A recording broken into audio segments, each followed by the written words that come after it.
Hello and welcome to another episode of Ezoic Explains. I'm Whitney Wright, and today I'm going to walk you through actually how I produce Ezoic Explains. So I'm going to go through the equipment, I'm going to go through my process, how I set things up. I'm going to put all the links to these pieces of equipment in the notes. And I'm just going to walk you through. Video is still very popular right now, and it's really actually very easy to get started on your own video series such as this. So I'm going to walk you through it and show you how to start your own. So first we're going to go over what equipment I have. So to start, I have a tripod. Most tripods are compatible with most DSLR cameras, so don't worry about necessarily the quality of your tripod. We use a Canon DSLR 80D with a 24mm lens. And this camera in particular is a little bit more towards video than photography, a little bit geared towards that. So just do your research. There's lots of good brands out there, Sony, Nikon, and the 24mm lens is just this specific distance that it reaches. So it's not a zoom lens, it's fixed. But I like the 24mm because it gives just enough room around me. I'm not filling the entire screen. I'm also not very tiny. And then we use lav mics, and that's to gather better audio. Because if you just record straight on the camera, the audio is going to be echoey, it could be quiet, and it's really hard to manipulate that once you're actually in video editing software. So we use lav mics. We have Comica Lav mics. And so what happens is you have a receiver that then plugs into your camera for a mic, and then the microphone is attached to whoever's speaking. And then I have a pair of headphones that are pretty noise canceling that I plug into the headphone jack of the camera. And we use One Audio. And what's nice about these is they completely cover your ears. I used to use earbuds, and it was hard because I could still hear Tyler speaking in the room when I had my earbuds in, but I have these headphones now that completely cover my ears.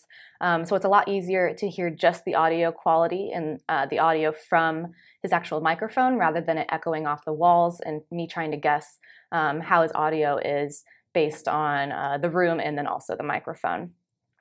And then we have some lights. So lighting is all just going to depend on if you have windows, what time of day it is, how well the lighting is in the room. So we don't have any windows in this room. It's completely inside Ezoic. So we have these lights. The lighting is pretty good in here as far as indoor lighting goes, and there's some outdoor lighting that kind of feeds into here. But we have these lights, and they are similar to these ones right here on Limo Studio. They're umbrella lights. They weren't that expensive, and what they do is you can raise and lower them. You can you push out the umbrella so it helps dilute some of that really harsh white light, and then you can just adjust the distance from the person. And that's all going to depend as well on how light or dark someone's skin is. If someone has darker skin and you're not in a super well-lit room, you'll obviously want the lights to be brighter or a little bit closer, whereas if someone has really light skin, you don't want to completely wash them out, so you want to move the lights farther away.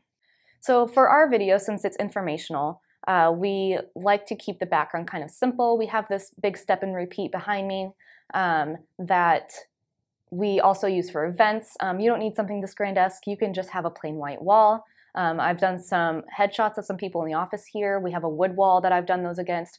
If you're trying to be more informational, you don't want the background to be too distracting. And so I just suggest, you can make a banner. You can even just put up like a sheet or something, a plain sheet of some kind. You can really use anything. And so that's really how we get started.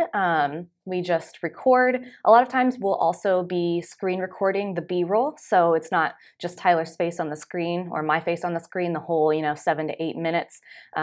We often have what's going on our computers to explain what we're talking about, and so oftentimes we will just record the B-roll on a computer at the same time, and then it makes it very easy to align the computer screen and what we're saying on the microphone and in the camera.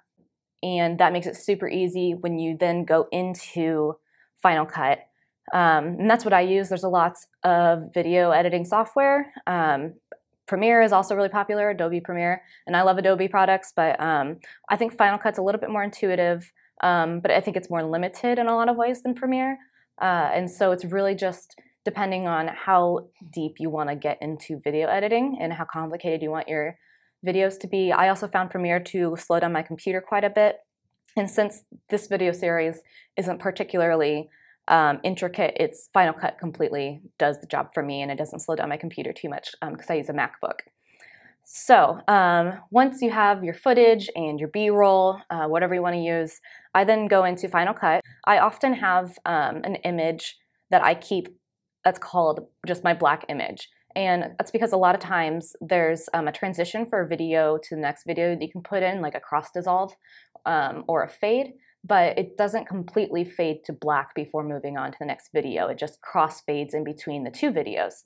And I kind of like that pause before the video starts. I sometimes have to adjust the contrast and lighting a little bit and the color. I usually turn down the yellow tones because indoor lighting is more yellow and artificial. So I'll take away a little bit of that so it looks more natural. And from there, I'll have the intro, and then I just drop the B-roll basically right above it, and I line it up.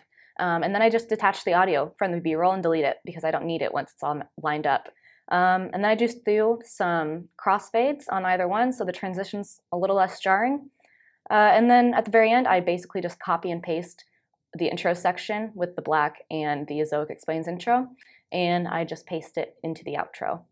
And from there, I also then take a picture for the thumbnail. So we have kind of a distinct style for our thumbnails, and I think if you're going to start a video series, that's important because it kind of creates this linear progression, keeps everything tied together, and it then also creates a sort of brand for your video. So when people see it uploaded on YouTube or wherever you want to upload your videos, they know that that's an Ezoic Explains thumbnail and an Ezoic Explains video. So that's what we've done here. So we usually take a photo of whoever's speaking in the Ezoic Explains, and then I will take that photo, turn it into a thumbnail. We have a whole video and blog on how to create interesting and unique YouTube thumbnails. So you can check that out. That's going to be in the notes as well. And then from there, yeah, upload it to YouTube, add some notes. You can create a playlist for your video series, which we do. And that helps keep it organized. People, if they want to catch up on your video series, they can very easily. And then we have Alan, one of my coworkers here, do some SEO on it so that it gets found by the right people. And that's it for this episode of Ezoic Explains. I hope you take some of this information. Like I said, it's not very hard to start your own series, and it really doesn't cost too much money. Honestly, the camera is probably the most expensive part, and then you can really get some video series going with just relatively cheap lights and lav mics and a tripod. And so I hope you were able to take this information, and we'll see you next time.